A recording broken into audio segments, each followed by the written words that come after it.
Hello everyone, myself Dr. Ashutosh Kumar Singh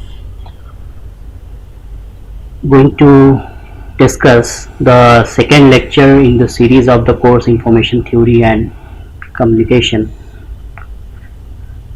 This second lecture is based on the concepts of Bernoulli trial and Bernoulli's theorem.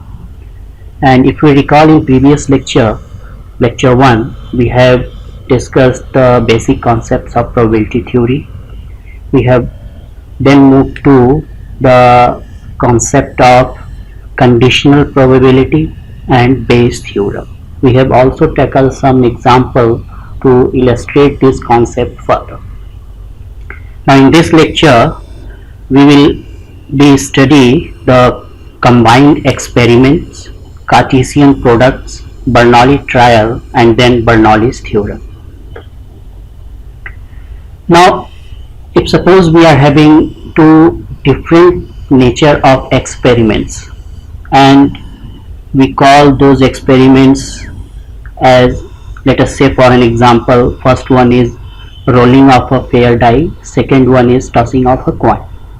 So if both the events are performed simultaneously, then we have the case of combined experiment. So combined experiment means that the observation of more than one but different experiments simultaneously.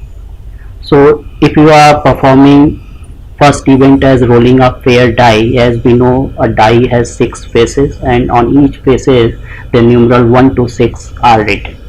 So we can say for this first experiment the space OM1 will be the combination of all the 6 faces starting from F1 to F6. It means probability of occurrence of any particular phase. Let us say we represent this thing by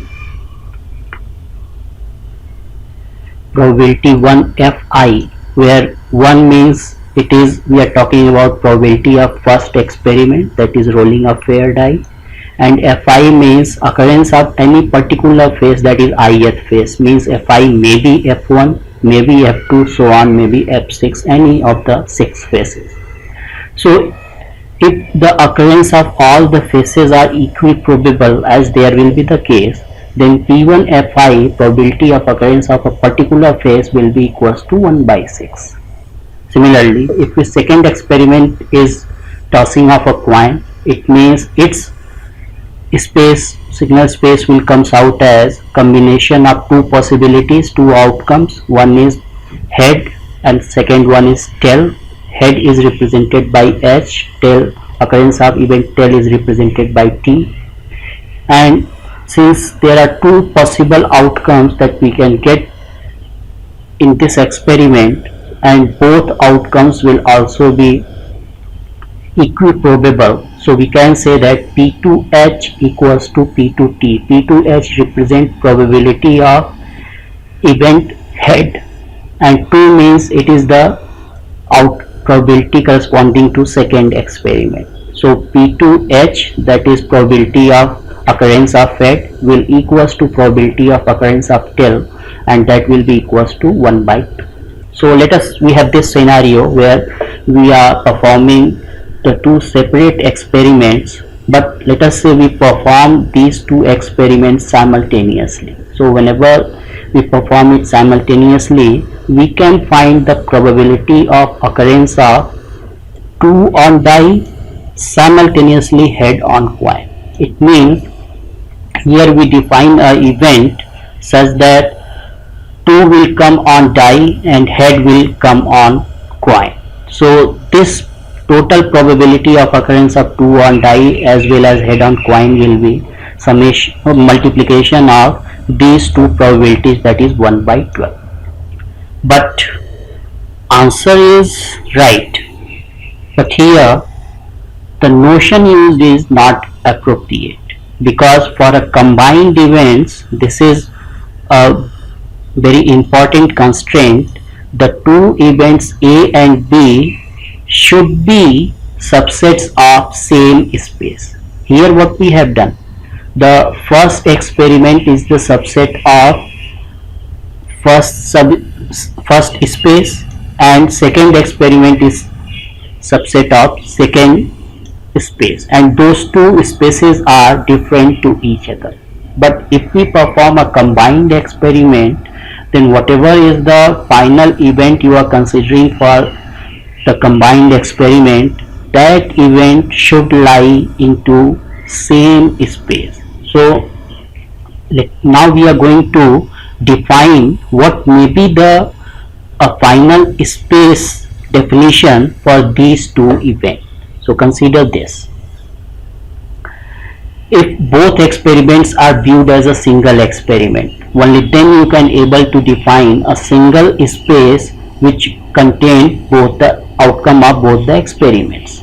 So if both experiments are viewed as single experiment whose outcomes are pair zeta 1 zeta 2, where zeta 1 is the one of the faces of die, means zeta 1 is a possible outcome of rolling of die experiment, and zeta 2 is the possible outcome of head or tail, that is tossing of the coin experiment.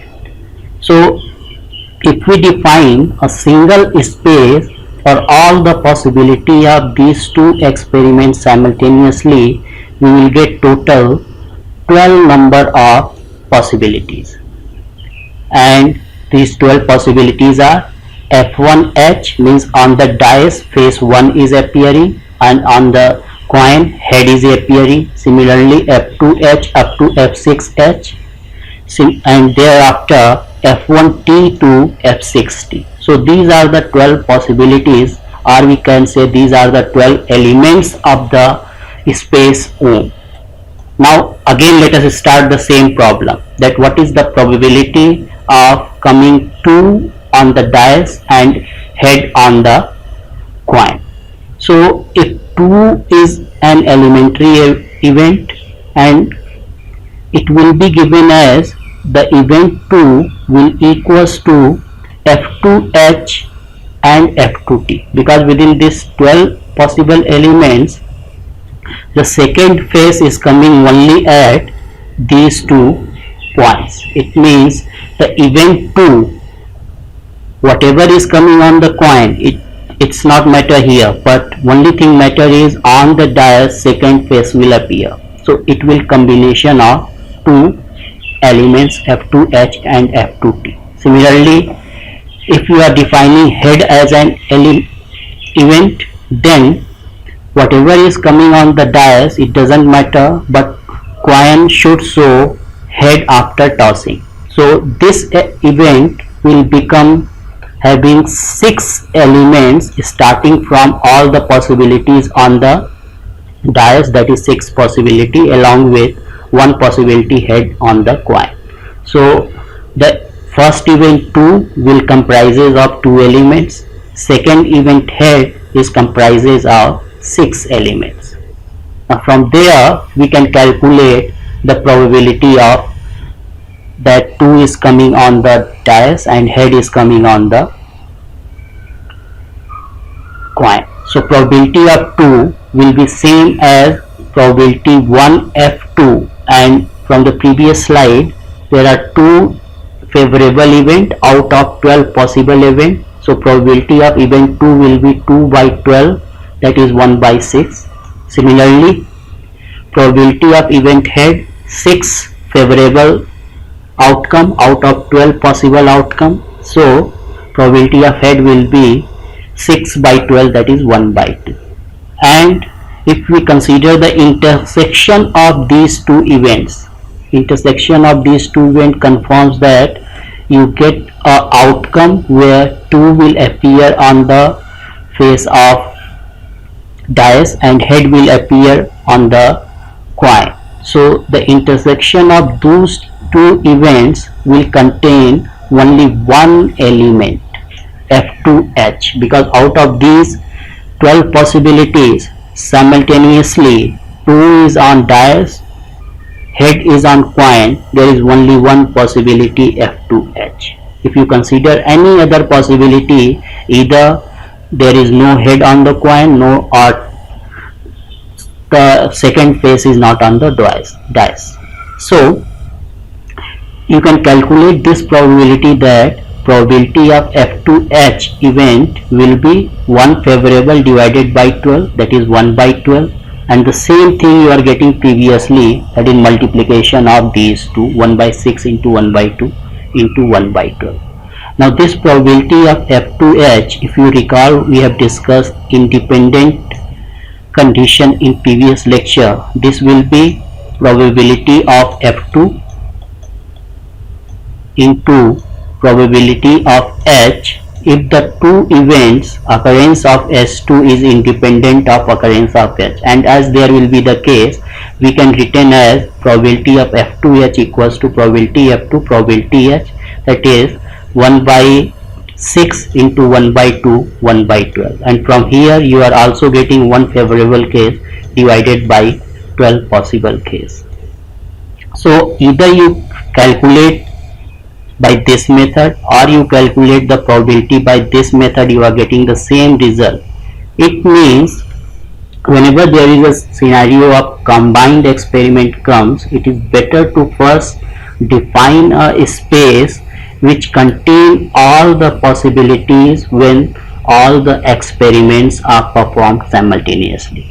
In this example, we have considered only a particular case where two different experiments are performed simultaneously. In general, there will be the n experiment that can be performed simultaneously, and all the n experiments may be different. So this particular aspect can be extended to that n experiment case. Now again, let us say we have two set or spaces OM1, OM2, and zeta 1 is representing the element of space OM1, zeta 2 is representing space of set element of space OM2, and if we take the Cartesian product of set OM1, OM2, and that is coming out as another set OM, so we can say that the multiplication of elements zeta 1, zeta 2 should lie in this space OM. Now one another thing, let us consider that event A is a subset of space OM1. There is another event B which is subset of event OM2, and if we define a third set C, a third event C, which is multiplication of these two events A into B, what it means? We are actually consisting the pair sigma 1 sigma 2 as the possible element of this space O, where sigma 1 should belong into A, sigma 2 should belong into B. It means sigma 1 sigma 2 should belong into C. So this is, or this manner we can define the final space for a combined experiment. Now let us consider this multiplication of A into B. This can be written as A into subspace OM2 multiplied by OM1 into event B. Now there is one confusion that may occur. A is a subset of OM1, but you are multiplying it with OM2. Similarly, B is subset of OM2, but you are multiplying it with OM1. But this will be clear later on when we consider one example which is in the next slide. Let us consider this example. Suppose OM1 is the x-axis, means we call this as the x-axis, which is OM1. Similarly, OM2 is the y-axis. This is y-axis, which is OM2.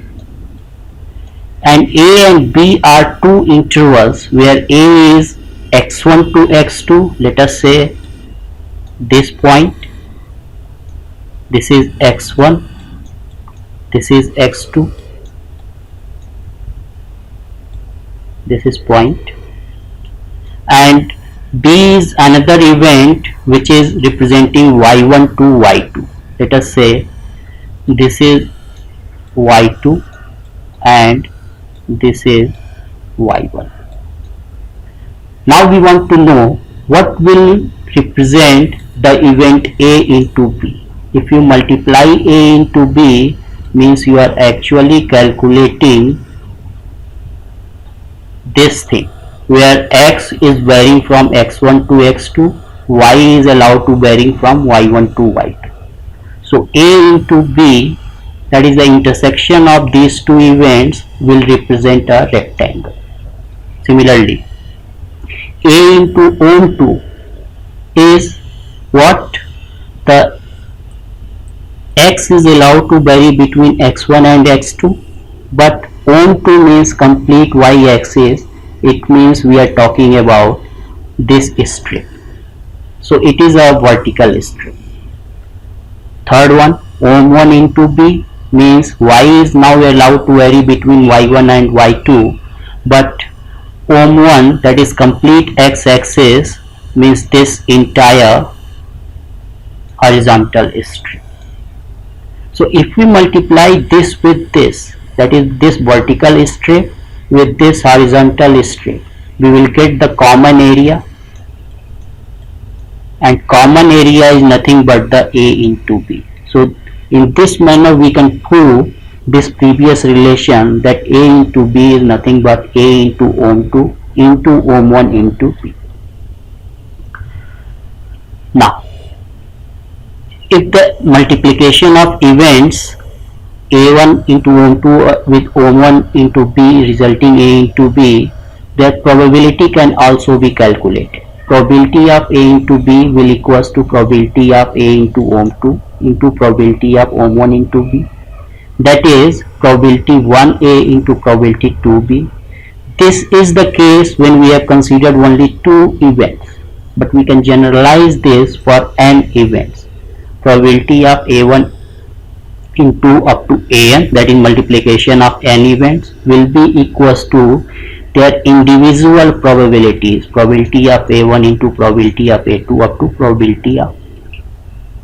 So this expression is representing Cartesian product for two events. This expression is representing Cartesian product of n experiments.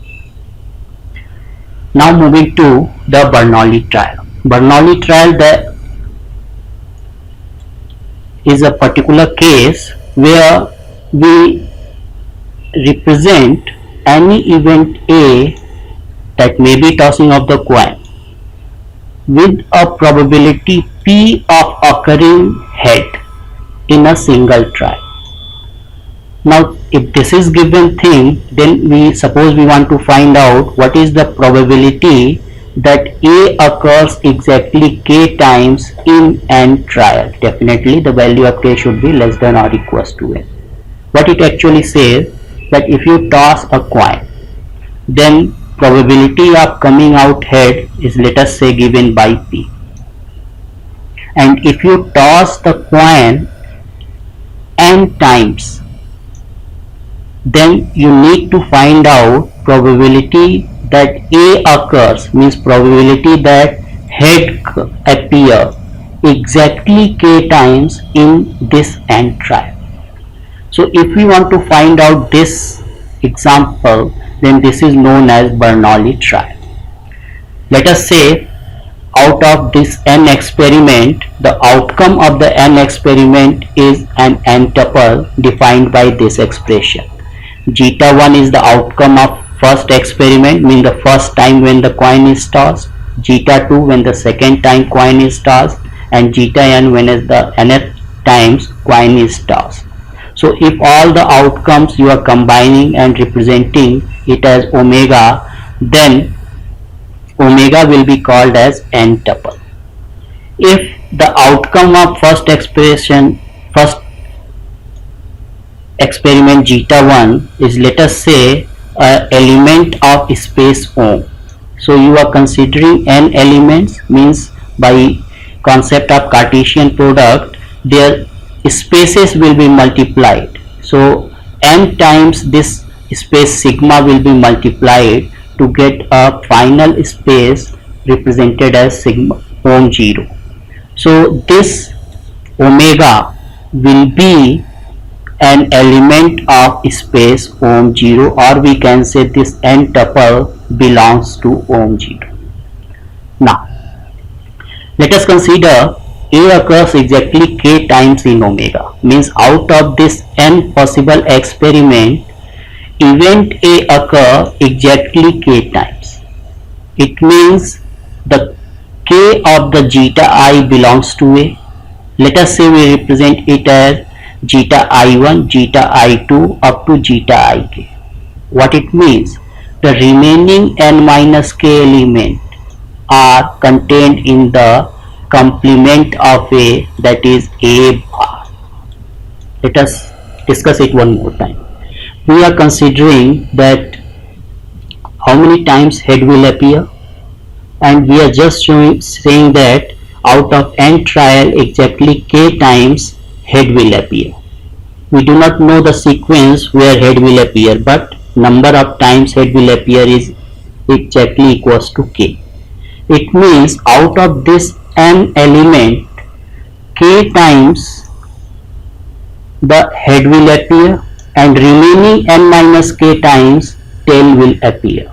It means if we represent the event A as the occurrence of head exactly k times, so A will be representing this sigma I1 to sigma Ik when head is appearing. It means the remaining n minus k will be contained in the A bar, because A plus A bar must equals to the complete set O. So this complete set OM0 containing n elements, k element is contained in k, it means A bar must include n minus k element. So if we utilize this particular thing, then probability of occurrence of such omega can be written as, let us say it is represented as P naught omega. It will be probability of occurrence of event A k times multiplied by probability of occurrence of event A bar n minus k times. It means probability of occurrence of event A is already given as, let us say P, then k times means P to the power k, and if we consider 1 minus P equals to Q, then probability of occurrence of event A bar will be Q to the power n minus k. Why? Because whatever is the probability of A, if you add up it with probability of A bar, resultant will be the probability of OM0 complete set, that is equals to 1. So here we can say probability of A plus probability of A bar equals to probability of OM0, that will be equals to 1. So probability of A bar will be equals to 1 minus probability of A, that is 1 minus P. So this probability of A bar is nothing but Q, and Q is coming n minus k times, so it will be Q to the power n minus k. So probability of occurrence of omega will be equals to P to the power k into Q to the power n minus k. This is written one more time here just to make the continuity. Now if we consider that probability naught omega is given by this expression, then k occurrences of A can occur in any particular location inside omega, because we didn't say that starting from 1 to k head will occur. Head will occur k times, but what is the sequence of occurring of head we do not know. So let us consider omega 1, omega 2, omega n represent all such events in which A occurs exactly k times, but their sequences are different. Now we can use the concept of combinatorial analysis, and this concept is, if a set has n elements, then the total number of subsets consisting of k elements are given as combination of nk, which is defined as factorial n divided by factorial k into factorial n minus k. So a single outcome is the particular sequence of head or tail, but the event consisting of all sequences containing k heads and n minus k tail in any specific order. So the total number of such events where there will be k heads and n minus k tails in any sequence, any particular sequence or any different sequence, will be equals to this combinatorial nk.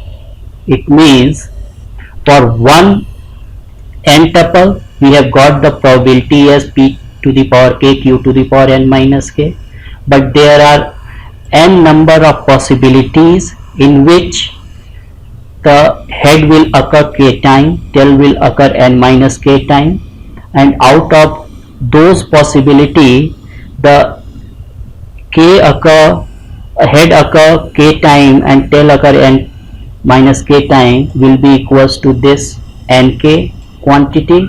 So if we multiply this with this, we will get the probability of k heads in any order. Any order means there may be the scenario where from first to k all heads, from second to k plus 1 all heads, some portion of heads is in the first area, some portion in second area, whatever is the scenario, any order. So probability of k heads in any order is nk p to the power k q to the power n minus, and let us say we represent it as p and k.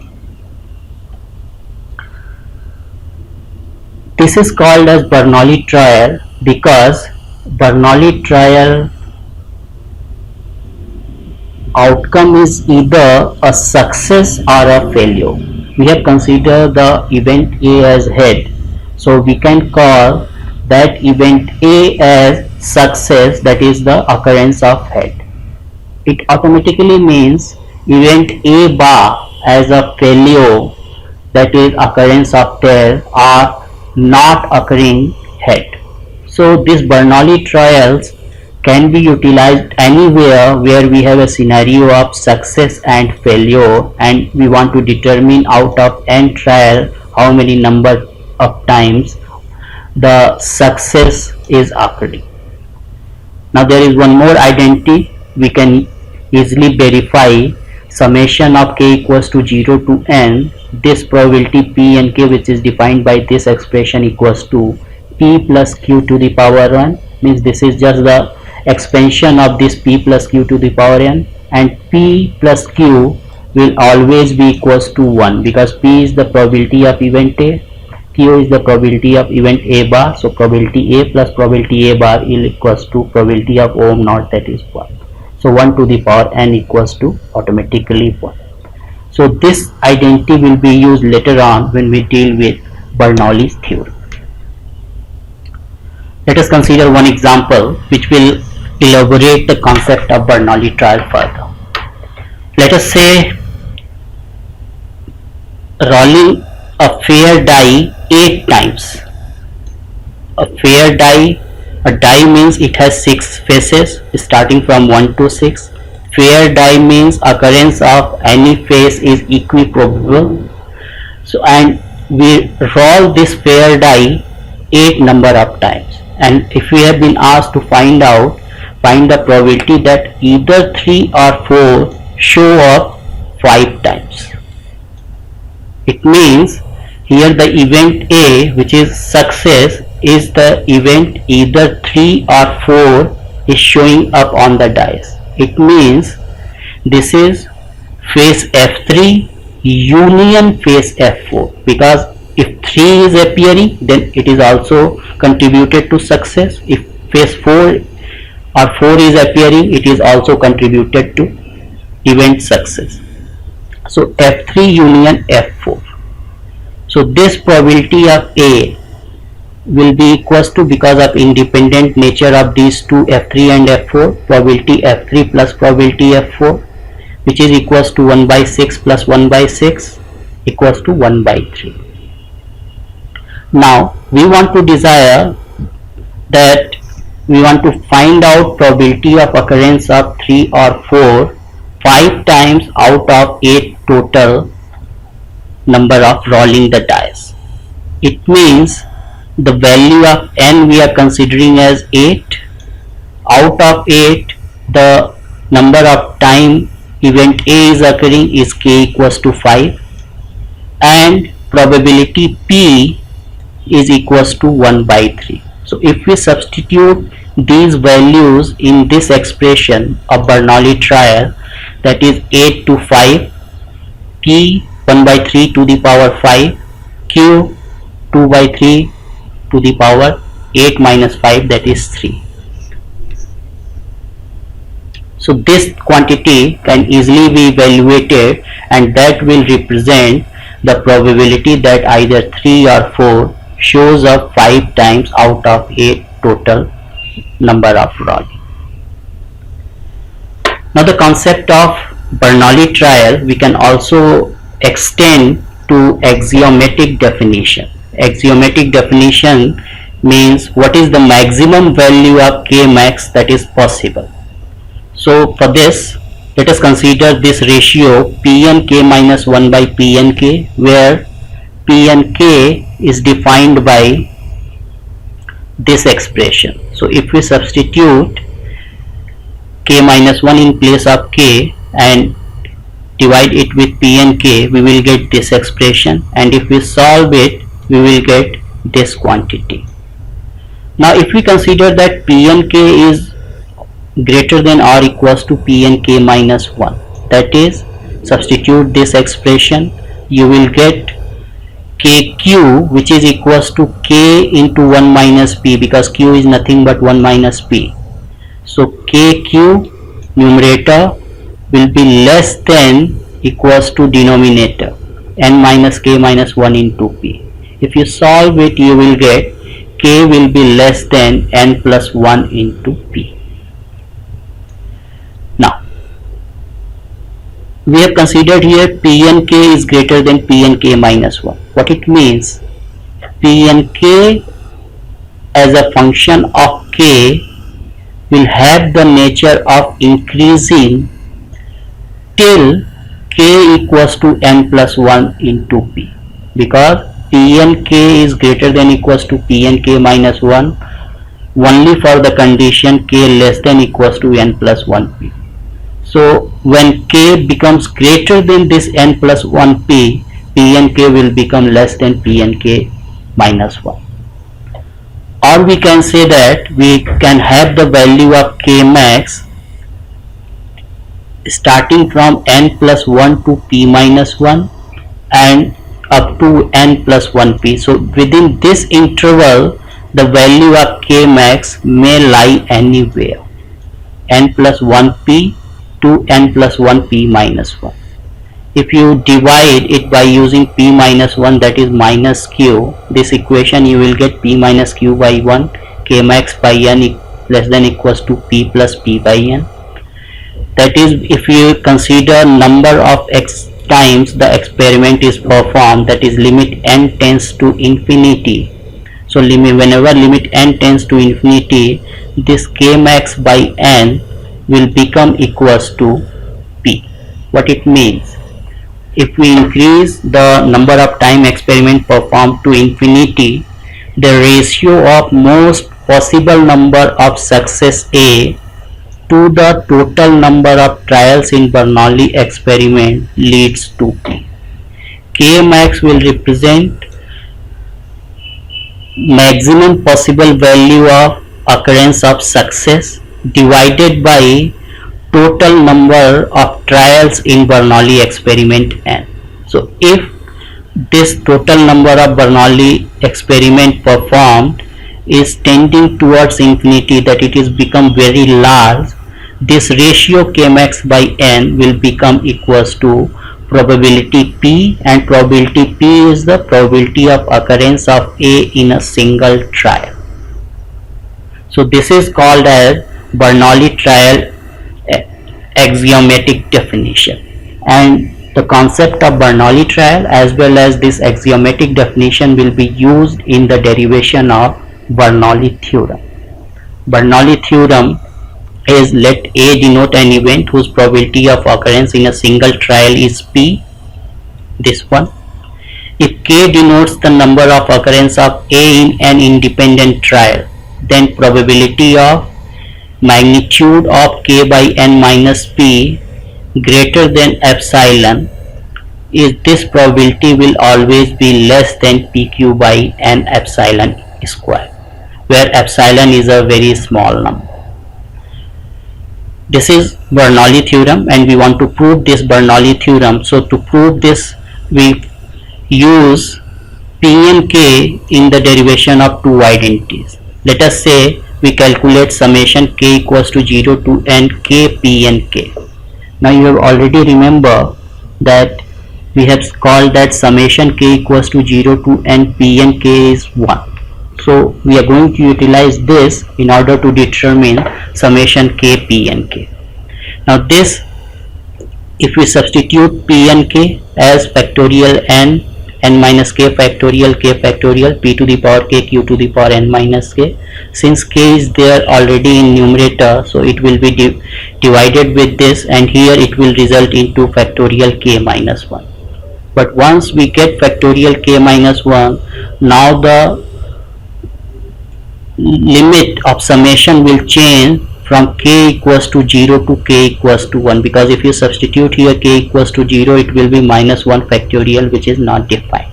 So now K will start from 1 goes up to n, and if we substitute K equals to n plus 1, that is K minus 1 equals, sorry, K plus K minus 1 equals to I, that is K equals to I plus 1, then this will remain unchanged. In place of K, I plus 1, in place of K minus 1, I, P to the power K, that is P to the power I plus 1, Q to the power n minus I minus 1.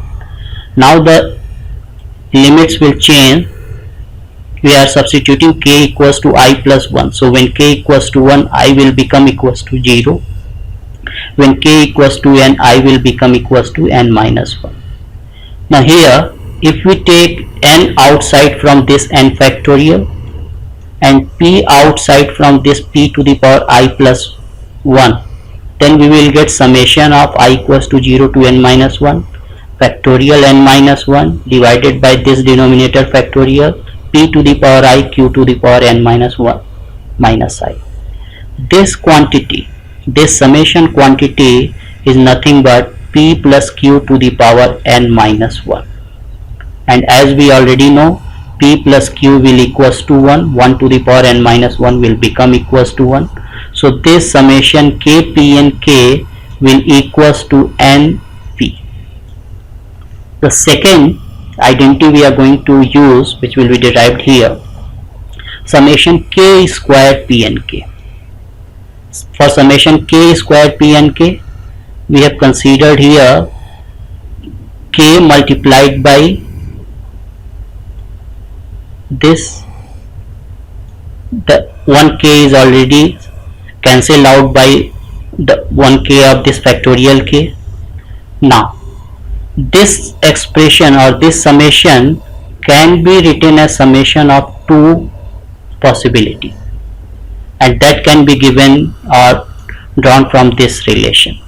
If we calculate 1 by factorial k minus 2 plus 1 by factorial k minus 1, it will be equals to multiplying k minus 1 to the numerator and denominator of this, and add up, you will get k minus 1 by k minus 1 factorial plus 1 by k minus 1 factorial. If you again add up, you will get denominator k minus 1 factorial, but numerator k minus 1 plus 1, that is equals to k. So this k divided by k minus 1 factorial can be break down into two components, 1 minus k by 2 factorial plus 1 minus or 1 by k minus 1 factorial. So this first component is corresponding to 1 by k minus 2 factorial. Second component is corresponding to 1 by k minus 1 factorial. Now consider again the first component. First component is factorial n by factorial n minus k, factorial k minus 2, p to the power k, q to the power n minus k. Since here is k minus 2, let us substitute k equals to I plus 2.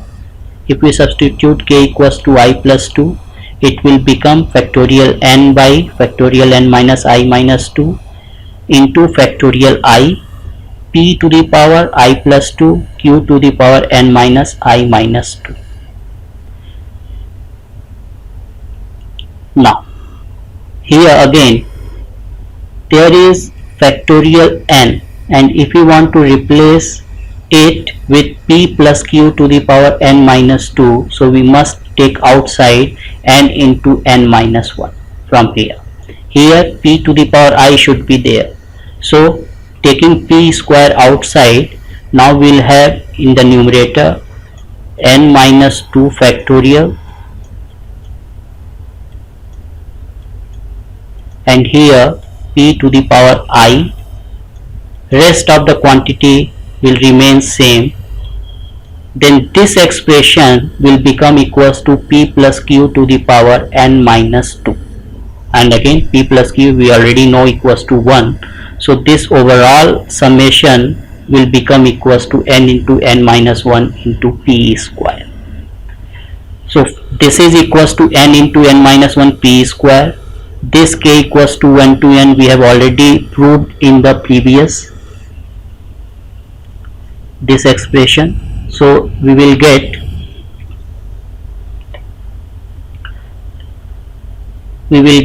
this as n plus n minus 1 p square for the first component plus np as the second component. So you will get n square p square minus np square plus np. So if you solve it, we will get n square p square plus np cube. So the second identity we will use later on, summation k square p n k equals to n square p square plus np cube. Now we have to prove this Bernoulli theorem. So let us consider this particular condition, that is magnitude k by n minus p is greater than epsilon. Now it is equivalent to taking k minus np whole square greater than n square epsilon square. Now if we use this with summation p and k, then automatically summation k minus np square p and k will be greater than summation n square epsilon square p and k. N square epsilon square, it is independent from k, so taking outside leaves n square epsilon square into summation p and k. Summation p and k we have already seen as equals to 1.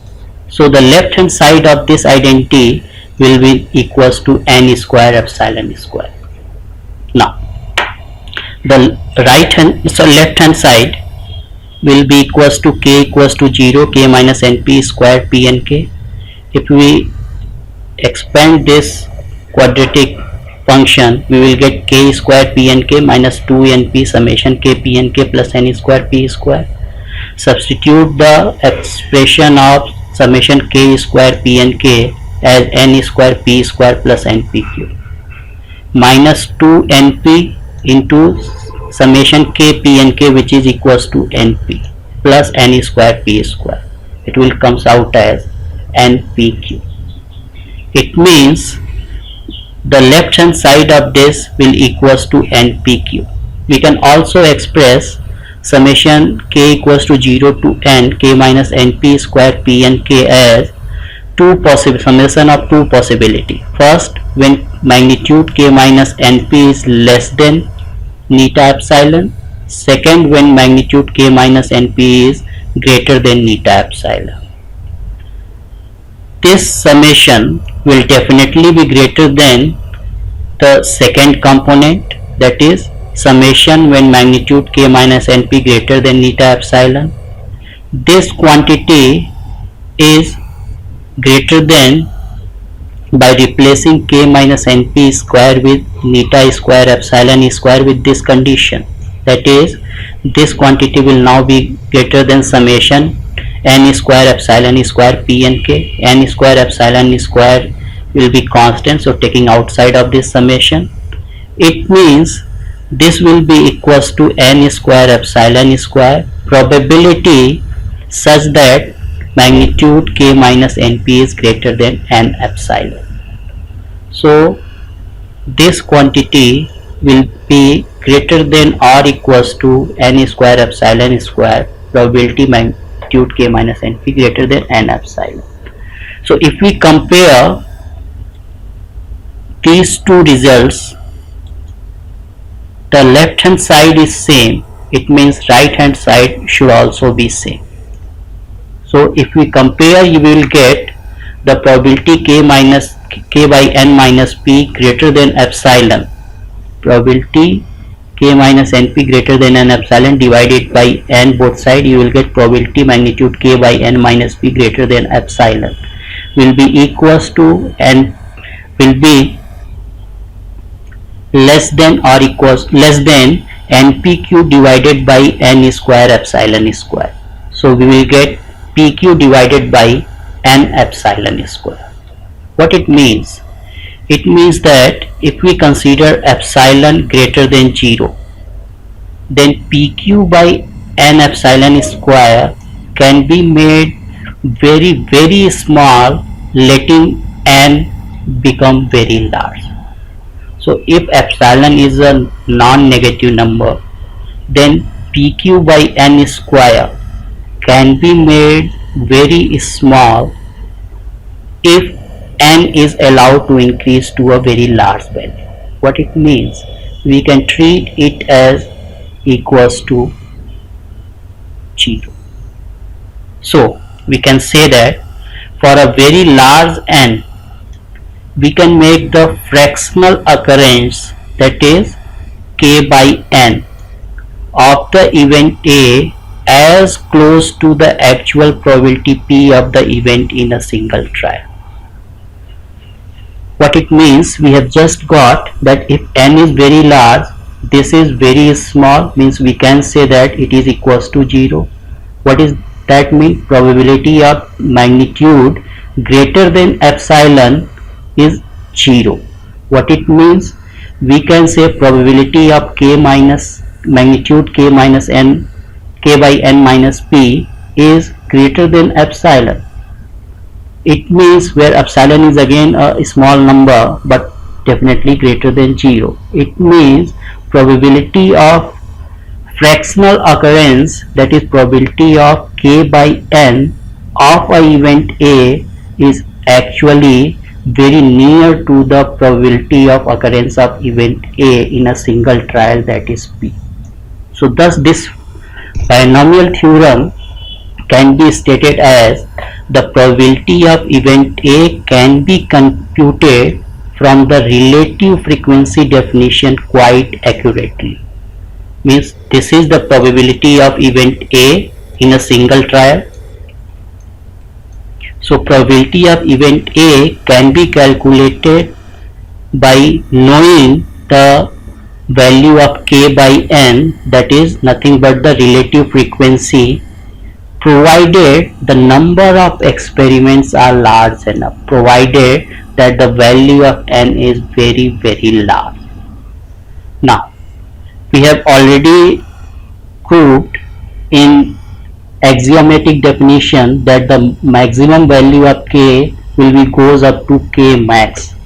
So we can also say that here, since k max is the most likely value of k in n trials, so as n tends to infinity, p and k tends to concentrate more and more around k max. So if we get somewhere like p and k, then it will be concentrated more and more around k max value. So this is one thing we can derive from this Bernoulli theorem. All the detail of this lecture you can find easily in this book, Pappolus probability, random variable and stochastic process, fourth edition. Thanks dear.